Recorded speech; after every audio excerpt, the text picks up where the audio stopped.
maging mabait ako at stay pretty. Ano naman ang birthday wish mo sa mga anak mo? Sa anak ko, siyempre, magpakabait din, lagi mabait.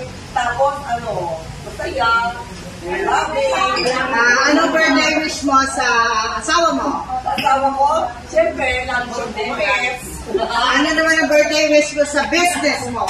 Sa business ko, lalong yumabog.